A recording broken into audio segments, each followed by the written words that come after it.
David Axelrod, Obama's chief advisor, has just worked in a successful election campaign for the Muslim candidate in Nigeria against the Christian incumbent.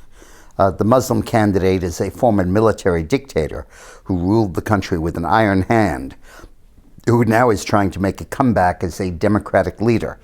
His name is Muhammad Buhari, and he has just defeated a guy named Goodluck Jonathan, the Christian candidate for president of Nigeria.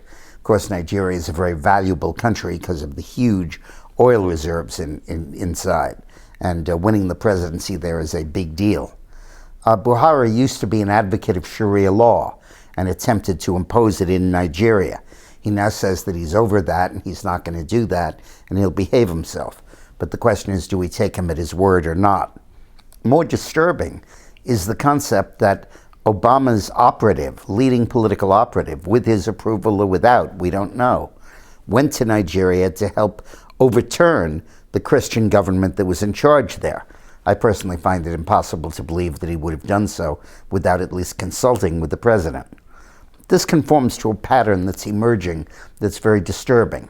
It's now known that Obama's aides participated aggressively in the campaign to defeat Netanyahu in Israel, that they funneled over $20 million into the anti-Netanyahu campaign, which Netanyahu's people claim included $1 million of American tax money, and now this involvement in Nigeria.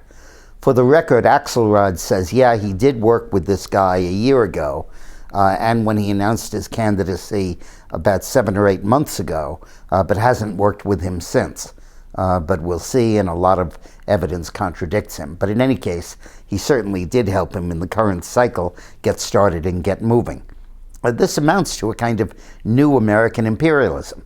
Instead of using the army to invade or the CIA to destabilize, they're using political consultants and campaign funds to try to make elections come out right. And it would be forgivable if they wanted them to come out right. But instead, in my judgment, they're trying to have them come out wrong.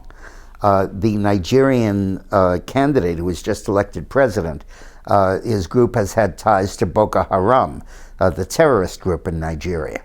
And of course, the opposition to Netanyahu, I think, wants to give away the store to the Palestinians and ultimately cripple the Jewish state. When I worked for President Clinton, we worked aggressively to try to re-elect Boris Yeltsin in Russia.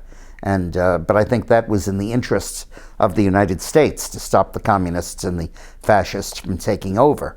But this is one where I think clearly he's going against the interests of the United States and in favor of putting a Sharia law former dictator in charge of a largely Christian country, or more than half Christian country. Thanks for watching.